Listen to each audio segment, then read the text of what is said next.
मुस्तफ़ा जाने रहमत पे लाखों सलाम, शम्ए बज़ में हिदायत पे लाखों सलाम। बिस्मिल्लाहिर्रहमानिर्रहीम। अस्सलाम वालेकुम डियर फ्रेंड्स। दोस्तों, कैसे हैं आप सब? उम्मीद करता हूँ कि आप सब खैरियत से होंगे। तो इस वीडियो के अंदर मैं बात करूँगा प्रैक्टिकल नंबर 16 की। तो लास्ट वीडियो के अंदर मैंने आपको बताया था प्रैक्टिकल नंबर 15 के बारे में, कि उसके अंदर हमने ड्रिलिंग साइकिल के बारे में पढ़ा था। तो अगर आपने वो वीडियो नहीं देखी तो आप वो वीडियो देख लें, आपको बेहतर तरीके से समझ आ जाएगा।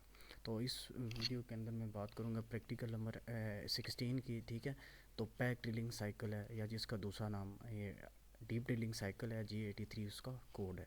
ठीक है, तो प्रोग्राम शुरू करने से पहले मैं आपको ड्राइंग के बारे में थोड़ा सा बता देता हूँ। तो ये उसी तरह मैंने एक ड्राइंग बनाई हुई है, स्टॉक साइज़ है मेरे पास। ठीक है जी, आप लोग देख सकते हैं कि ये एक स्टॉक साइज़ मैंने बनाया हुआ है। ठीक है, ऑब्जेक्ट है, वर्क पीस है। ठीक है, जिसकी टोटल जो लेंथ है वो 50 मिलीमीटर है, डाया उसका 30 है, और जो हमने ड्रिल करना है, ठीक है, वो 40 मिलीमीटर वर्क पीस के अंदर हमने ड्रिल करना है। ठीक है जी, उसके अलावा ये मैंने उसके एक्सिस बना दिए मशीन के। ठीक है, ताकि आपको समझ आने बेहतर तरीके से समझ आ जाए। ठीक है जी, ये एक्स पॉजिटिव है, Z positive, Z negative and x negative. ठीक है जी, 4 मिलीमीटर का हमारे पास ड्रिल है, और 4 मिलीमीटर के ड्रिल की मदद से हमने 40 मिलीमीटर हमने यहाँ पर एक होल करना है, ड्रिल करना है। ठीक है जी, तो उसी तरीके से ये मैंने एक रेफरेंस पॉइंट इसका ले लिया है। ठीक है, 0 पॉइंट है, वर्क पीस 0 पॉइंट जिसे कहते हैं हम। ठीक है, यहाँ पर आपकी एक्स की वैल्यू भी 0 होती है, और जेड की वैल्यू भी यहाँ पर हम मशीन के ऊपर यहाँ पर एक्स की वैल्यू भी 0 सेट करते हैं, और जेड की वैल्यू भी 0 सेट करते हैं। ये तो एक उसका हो गया पहला पॉइंट। दूसरा पॉइंट हमारा ये वाला लास्ट वाला पॉइंट होगा, जो एंड पॉइंट है, जहाँ तक हमने टूल को ट्रैवल कराना है। P2 यहाँ पे आपको लिखा हुआ नज़र भी आ रहा होगा। ठीक है, जहाँ पर एक्स की वैल्यू 0.0 है, और जेड की वैल्यू जो है वो -40.0 है, जहाँ ये लास्ट पॉइंट है जहाँ पर हमने टूल को लेकर जाना है। ठीक है जी, ये आपका स्टॉक साइज़ है। ठीक है, कोई भी मटेरियल ले सकते हैं, कोई भी मटेरियल हो सकता है, माइल्ड स्टील हो सकता है, एल्यूमिनियम हो सकता है। ठीक है, और पैक ड्रिलिंग साइकिल का हम यूज़ उस वक्त करते हैं जब हमने बहुत ज़्यादा गहराई के अंदर होल करना हो, या ब्लाइंड होल हो, या हमारा थ्रू होल हो। ठीक है, उस वक्त हम ये इसका यूज़ करते हैं, पैक ड्रिलिंग साइकिल का हम यूज़ करते हैं, G83 का यूज़ करते हैं। ठीक है जी, तो अगर बहुत ज़्यादा गहराई के अंदर हमने होल करना हो, तो उस वक्त हम क्या करते हैं, G83 कोड का पैक ड्रिलिंग साइकिल या डीप ड्रिलिंग साइकिल का इस्तेमाल करते हैं। मटेरियल बहुत ज़्यादा हार्ड हो। ठीक है, अगर मटेरियल आपका सॉफ्ट है, मटेरियल नरम है, तो उसके लिए हम G81 का कोड इस्तेमाल कर सकते हैं, और उसकी मदद से हम गहराई के अंदर होल कर सकते हैं। अगर मटेरियल आपका हार्ड है और हमने बहुत ज़्यादा डेप्थ के अंदर सुराख करना है, तो उस वक्त हमने CNC टर्निंग मशीन के ऊपर हमने G81 की बजाय हमने G83 कोड का इस्तेमाल करना है। ठीक है, तो चलिए मैं आपको उसका प्रोसीजर बताता हूँ। ठीक है जी, उसी तरीके से हमने, ये हमारे पास पहला ब्लॉक नंबर है। ठीक है, मैंने पहला ब्लॉक नंबर लिखा है N10, ये ब्लॉक नंबर है। ठीक है, और G21 के आगे लिखा हुआ है इनपुट इन मिलीमीटर। G54 होता है 0 ऑफसेट, और नंबर 1 एंड फीट रेट पर मिलीमीटर। उसी तरीके से इसके अंदर मैंने सारी डिटेल दे दी है। ठीक है, automatic return to reference point G82 का मतलब भी यही होता है। ठीक है, ऑटोमेटिक तरीके से हम क्या करते हैं, मशीन को रेफरेंस पॉइंट के ऊपर सेंड करते हैं। ठीक है जी, अब अगर मैं पिक्चर के अंदर आपको बताऊँ तो कुछ इस तरीके से बनेगा। ठीक है, अब पहले मशीन किसी भी, ये मशीन का जो टूल है, ड्रिल है, किसी भी पोजीशन पे खड़ा है, तो जब ये दूसरा ब्लॉक रीड करेगा तो वो क्या हो जाएगा, मशीन रेफरेंस पॉइंट के ऊपर जहाँ पर एक्स की वैल्यू और जेड की वैल्यू दोनों की ज़ीरो होती है, कटिंग टूल आपका उस जगह पर चला जाएगा। ठीक है जी, अब तीसरे ब्लॉक के अंदर मैं बात करूं तो ये हमारे पास आ जाता है T01 M06। ठीक है, टी मीन्स होता है टूल, होता है 01 टूल पोजीशन नंबर है। ठीक है, कि टर्रेट के ऊपर आपके टूल की जो टूल है वो पहले नंबर के ऊपर फिट है। ठीक है, किसी भी स्लॉट के अंदर हो सकता है। ठीक है जी, और M06 से मीन्स होता है ऑटोमेटिक टूल चेंजर। अब पहले कोई 10वां टूल लगा हुआ है, तो उसकी जगह 10वें टूल की बजाय वो पहले टूल को ऑटोमेटिक तरीके से मशीन पहले टूल को लेके सामने आ जाएगी। ठीक है जी, अब N40 ब्लॉक के अंदर S1200 मीन्स, ये S मीन्स स्पेंडल लिखा हुआ है, स्पेंडल ऑन क्लॉक वाइज। ठीक है, ये M03 है। ठीक है, और 1200 उसके RPM है, कि RPM 1 मिनट के अंदर 1200 चक्कर वो लगाएगा। M03 means spindle on clock wise, ये रोटेशन है उसकी, कि क्लॉक वाइज उसने रोटेट करना है। और G97 आपका ये वेरिएबल स्पेंडल स्पीड है, इससे मुराद है कि हम स्पेंडल स्पीड को अपनी मर्ज़ी से कम ज़्यादा कर सकते हैं। ठीक है, अब 15 नंबर ब्लॉक के अंदर क्या G90 है। G90 मीन्स एब्सोल्यूट डायमेंशनिंग है। आपको पता है कि दो तरह के डायमेंशनिंग सिस्टम यूज़ होते हैं, इंक्रीमेंटल होता है, दूसरा एब्सोल्यूट होता है, ठीक है। यहाँ पर एब्सोल्यूट डायमेंशनिंग सिस्टम यूज़ हो रहा है, ठीक है। उसके बाद जो मैंने लिखा है जी कोड, वो G01 है, लीनियर इंटरपोलेशन है, ठीक है। और उसके बाद मैंने कोऑर्डिनेट्स की वैल्यू लिखी है x0.0 और z20.0, ठीक है।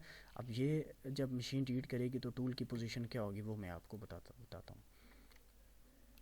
अब ये इस तरह की कुछ पोजीशन होगी, ठीक है। रेफरेंस पॉइंट से, ये उसका रेफरेंस पॉइंट है, रेफरेंस पॉइंट से जब दूसरे नंबर पे वो मशीन को रीड करेगी तो वो क्या करेगी, x0.0 और z20.0, यानी कि इस डिस्टेंस के ऊपर आपका जो ड्रिल है वो आकर खड़ा आ जाएगा, ठीक है जी। उसके बाद नेक्स्ट कमांड का वेट करेगा, जो भी हम नई कमांड उसे देंगे, ठीक है जी। ये उसका कोऑर्डिनेट, जो दूसरा कोऑर्डिनेट्स है, पहला कोऑर्डिनेट्स है x0.0 z20.0, ये 20 मिलीमीटर डिस्टेंस के ऊपर मैंने ये ड्रिल को रोक दिया है, एक जगह पे आकर मैंने उसे खड़ा कर दिया और मखसूस फीड के ज़रिए, ठीक है जी। और उसके बाद फीड दे दिया मैंने, ठीक है। उसके बाद मैंने देखें ये लिखा हुआ है G83, ठीक है। G83 मीन्स होता है पैक ड्रिलिंग साइकिल है, x0.0 z -40.0। अब -40.0 ये होती है, ये इसकी टोटल लेंथ दे दी जाती है कि जितने उसने ड्रिलिंग करना है, ठीक है।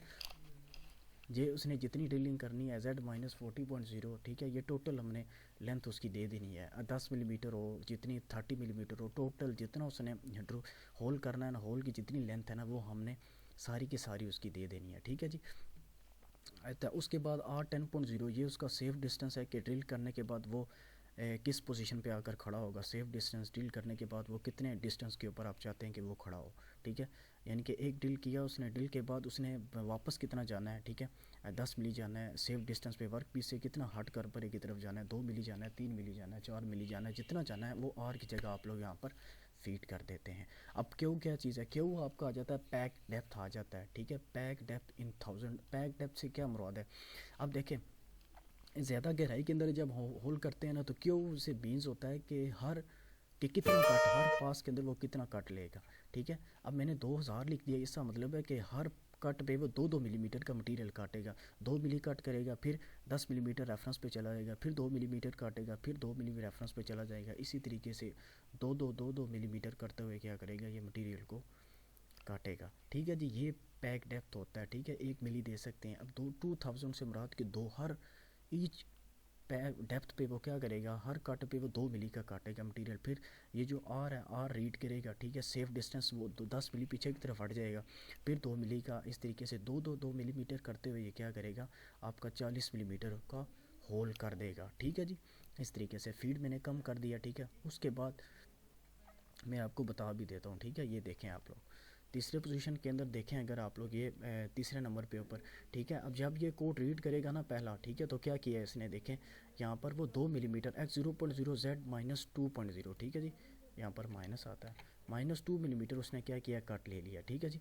2 मिली का कट लेगा, उसके बाद क्या करेगा, आर को रीड करेगा, ठीक है। ये जो आर है, 2 मिली का उसने कट लिया, आर को रीड करेगा, ठीक है। वो क्या हो जाएगा, 10 मिलीमीटर क्या करेगा, पीछे की तरफ हट जाएगा, ठीक है जी। जो आर की हमने वैल्यू दी थी, उसके बाद तीसरे नंबर पे क्या करेगा, फिर पाँचवें नंबर के ऊपर जो पोजीशन पे क्या करेगा, फिर 2 मिली का कट लगाएगा। पहले 2 मिली का वो ले चुका है, अब फिर उसने 2 मिली का लिया है, तो 4 मिली का कट वो ले लेगा, ठीक है। इस तरीके से करते करते, अब यहाँ पर देखें मैंने बताने की कोशिश की है, इस तरीके से वो क्या करेगा, ये इसका टूल पाथ होगा, ठीक है जी। ये जो आपको डिस्टेंस नज़र आ रहा है, ये मैं आपको चेक करवा देता हूँ। ये हर एक पॉइंट से दूसरे पॉइंट का डिस्टेंस जो है 2-2 मिलीमीटर है। 2 मिली काटेगा, फिर 10 मिलीमीटर रेफरेंस पे चला जाएगा, फिर 2 मिली काटेगा, फिर रेफरेंस पे चला जाएगा। इस तरीके से करते करते वो क्या करेगा, कंप्लीट यहाँ पर आपका ड्रिल कर देगा, ठीक है। ये देखें x0.0 और z -40.0, ये उसने कंप्लीट आपका ड्रिल कर लिया, ठीक है जी।